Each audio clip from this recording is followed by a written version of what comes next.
this okay? Yeah. I know it's been a long day, and we've heard many stories. I've reshuffled my images so many times because the encounters have been really inspiring over the last 2 days, and I'm sure collaborations will emerge. So I start with this image that actually comes from an encounter on my childhood, like many of us started with these magical encounters. And it's from a film called The Abyss. My father had this thing of showing me science fiction way ahead of my age.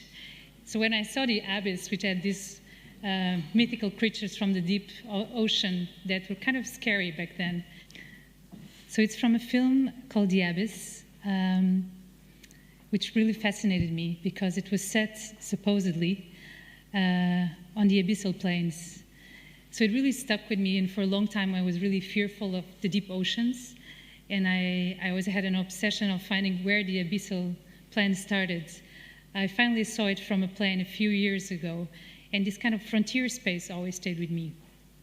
And as you've known from the introduction this afternoon, I work a little bit on deep sea mining, and looking at the seabed as a place which is so important to us, as a kind of also a stock seen by much of the industry, but also an ancestral site, a site which is connected with ancestrality from the past and from the future. So I'm really interested in these kind of places that are blind spots for a lot of scientists or a lot of makers, and places that are kind of time capsules. They operate on different kind of scalabilities. So I like to find these kind of magnetic points to start my research from.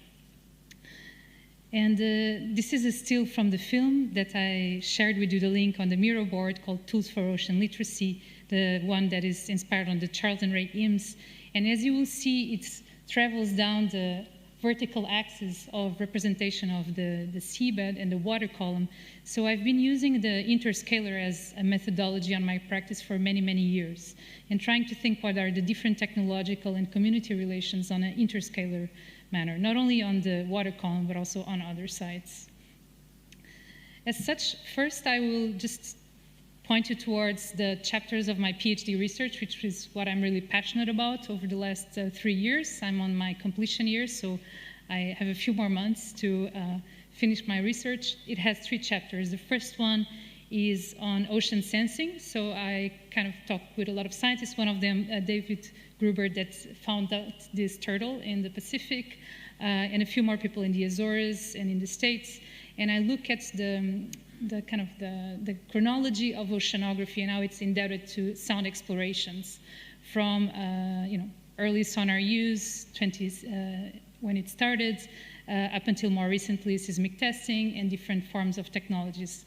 Many of us are well versed here in ocean noise, so I don't need to introduce this, but this is where a lot of research starts. So my PhD starts from the North Atlantic and expands towards 2 bodies of water.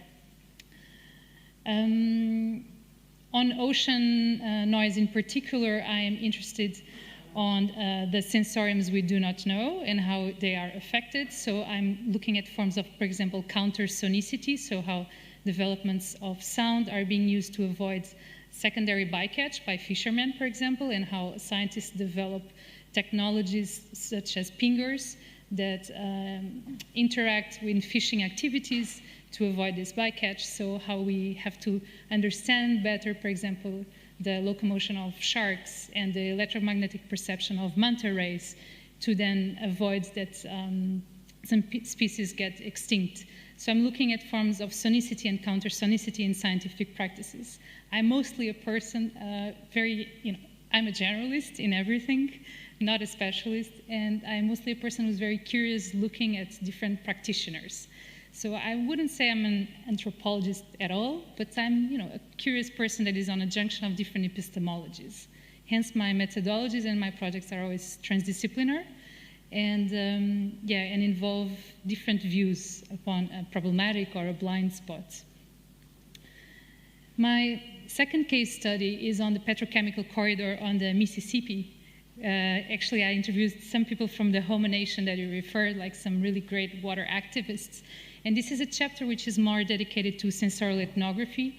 So I did 2 journeys along the petrochemical corridor, recording sound with my hydrophone.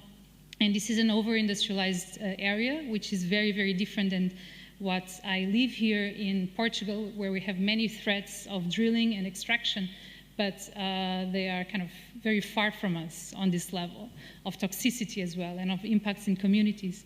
So on this chapter in particular, I did a lot of recordings and I played them back to some researchers in different communities. I interviewed a lot of activists and scientists and tried to understand what are the sonic residues of toxicity, and while studying also anatomy and physiology and how different sensorial systems are adapting to this toxicity, I wanted to make parallels between endocrinological dysfunctions, so for example, cancer, but not only, and noise emissions. So I went to study actually from different disciplines and fields to try to find my way into understanding what are the infrastructural imprints that noise can have on bodies and on adaptation and evolution. So I'm pretty much on these places of climatic conflict and where different needs of adaptation need to emerge.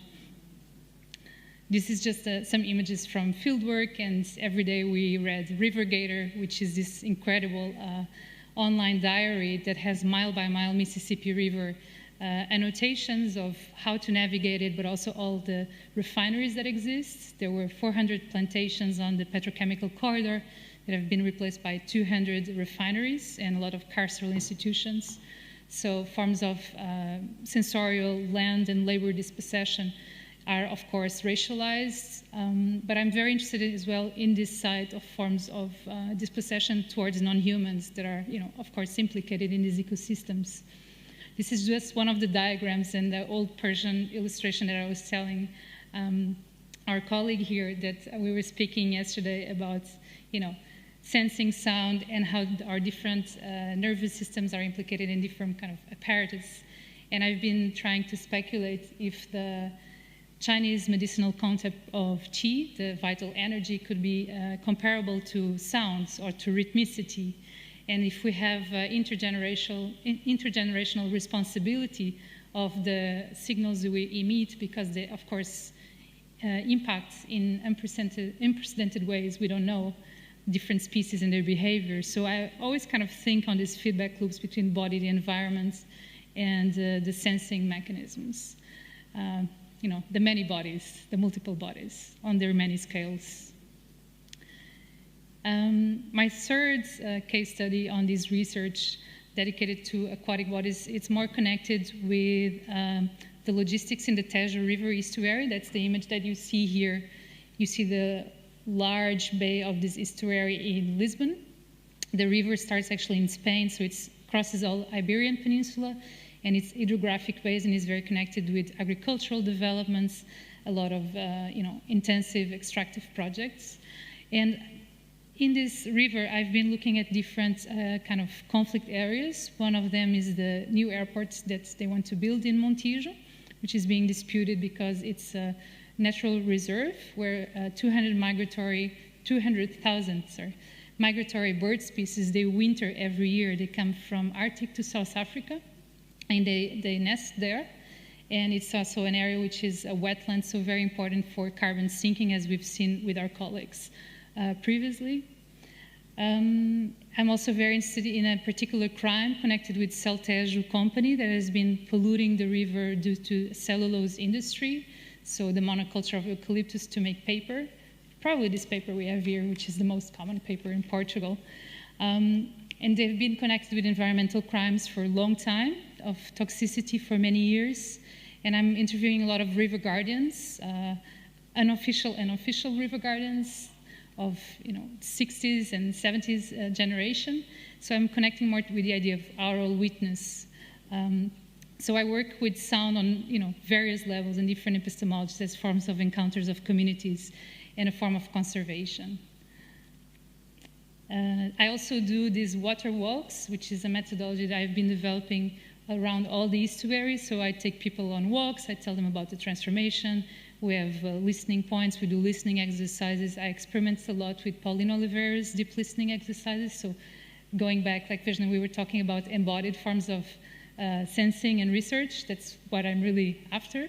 Also coming on a post-forensic turn, which I enter the research architecture space, but never wanted the positivistic and kind of cold infrastructural site that they have at sites. So I tried to develop my own chaos methodology of epistemological exploration. I didn't even know what was sensorial ethnography until somebody told me, like, I think maybe what you're doing. So I kind of change and adapt as I go, but I like this curiosity of deconstructing your own project as you go and being really open to exchanges and to these formulations. Jumping. It's continuation of the PhD because it's the Teja River. So here we are north, 200 kilometers north, next to Vila Velha de Rodão. There's a beautiful geological monument of these kind of amazing, amazing rocks. It's really worth visiting. A lot of eagles live there. And it used to be seabed, actually, 400 million years ago, and these rocks just kind of abruptly emerged. So it's an important geological site that was an encounter for the Moorish communities and the Catholics. So different kind of communities, Iberian Peninsula, came there for fertility rituals and to kind of also mate, but also on prehistorical moments. So this is another site in the River Tejo that I'm studying here with my colleague Maria Lúcia Cruz Correia and a whole team. We have this 3-year project called Natural Contract Lab, which is around 4 bodies of water in Europe and Tunisia. And it's a project mostly dedicated to restorative justice, dealing with climate grief with communities. So some of us are lawyers, some of us have ritual practices of different kinds. People work in scenography. We use also walking as a methodology of mapping. And there have been walks already on the Zena River, the Rhône River, this lake in Tunisia that now I don't have the name with me. And in Tejo, we had several residencies. So in doing these mapping walks and establishing an atlas, working really in contact with NGOs and communities, we choose particular cases of a climatic disaster that happened or a particular environmental crime, and then work with the communities through that. We're also, the broader aim of this project is to question the viability of river rights. So the intention is perhaps to put this discussion on parliaments and to ask for the river rights, but also ask if it's necessary. What will it do? Can we really apply it? So it's bringing this into conversation. Another project that is ongoing, but it will start on sites in 2 weeks' time, is called Under Turbulence, and it's in the island of Porto Santo, that's next to Madeira. So it's another Portuguese archipelago. And this is a very small island with very, very few inhabitants. And this is an ocean literacy research project with artists. So it will be a series of residencies and workshops over like a few months, also with an exhibition. We use this abandoned school, which is a modernist school, very beautiful, that is transformed to a residency, and we have a series of encounters that we're planning. So of course, I'm taking Rachel Carson here and Michel Serre on his ideas on turbulence and what is it to inhabit this turbulence. And I'm seeing Vesna saying hi, because we're big fans of this turbulence and all the fluid imaginaries. And also, I think it's important. Everybody has worked with Carson in the ocean field, but in Portugal, it's really uncommon, and especially with some communities which are remote. So I'm trying to bring artists that are sensitive to this to really explore their own methodologies and collaborate with inhabitants and scientists. And I'm almost done. I have a few more images. I also compose sometimes. I'm a shy composer. But this is a recent piece that was broadcasted on Radio Amnion, which is a broadcast station 2 kilometers deep in the Pacific Ocean off the coast of Canada. And I was working on ideas of somatic listening and auditory memories that can be imprinted in your body like across generations. So I did a series of shamanic travels with a shaman I've been working for a long time and asked her to lead me to these memories in my body or I wanted to go to the moments. I know this is not a pragmatic path, but I aimed to go there on my trance moments. I wanted to go to the moment when we diverted from our common ancestor, a fish, many million years ago. and to see if something emerged. So we had several sessions, and then a sound piece of 1 hour was broadcasted. And this after me not wanting to broadcast anything in the oceans for a long time after they commissioned me, because I didn't want to put more noise. So I thought, I'll do a breathing piece. And then I came to the ritual as a form. So yeah, Radio Amnion is an amazing project by Joel Toms. He's an artist working on intersections of science and technology, mostly with physicists. And it's broadcasted every full moon for 2 days. So soon there will be a piece by Caitlin Berringen, I think, American artist. And I recommend taking a look at his web. Going back, I only introduced my water-related projects today. This is a book which is a reader joined to an exhibition called Matter Fictions. It's published with Sternberg Press. This was an exhibition in Lisbon 2016. And some of views of works in the show, Hydra de Capita, Otilit Group, very known, Nabucco Tsuchiya, Ursula Beeman, Jena Sotel that works with AI and the language virus, Anna Atherley, concrete poets. So the exhibition was a lot on water ontologies, and the discourse around was the new materialisms back then. But I made an axis which went from what I call the decolonization of the sign. So I started with the generation of concrete poets in the 60s, which were amazing environmental activists, and did this kind of network poetry, which was fantastic, and ended up in the fourth room on geoengineering. So what's coding from this kind of shamanic practice of drawing up until the planetary, again, in an interscalar manner, and with different narratives in the exhibition, from science fiction axis with music and the word virus, to different forms of molecular colonialism, which is a topic that I wrote an essay that is in this book and has been around, and I think it was really useful for the conversation we had today with Robertina around the pharmaceuticals. It also addresses idea of genetic patenting, and yeah, just it's online, and it's maybe useful for some conversations around coding and matter. This is another project. I won't go deep into it, but just as a resource, because I think many of us are relating to pedagogies here, and I tend to create mostly pedagogical forums that then are this kind of transdisciplinary exhibitions. This one is was an online school for a long time, and a telephone-based conference program on all of these topics. We called people across the world, and it was deliberately non-image based. It was just voice, so it's a voice archive of climate change if you want. It's also transdisciplinary, and we had a brilliant session on water politics, also on water law and extraction, toxicity in India, for example, but all the recordings are online. And because we also had a monthly study group called Matter in Flux, we actually recently have a book out. There are a lot of resources of text, and so it's a good syllabus around these topics for those interested. And the website is twwwo.org. Some recent publishing that might be on the topics of affinity in the room. Sonic Anthropocene is a 2-volume journal that came out of sound practice in a changing environment. This was an online classroom for Influx Art Education on indigenous ecofeminist practices of uprising on water sovereignty. So it's a series of small videos and statements online. Influx Art and Education classroom really works also as a resource. Some of us that are teachers, it's really great to go there. And on other topics, but I don't think people are here, I actually think Moulinex played something as public program of my exhibition, Plant Revolution.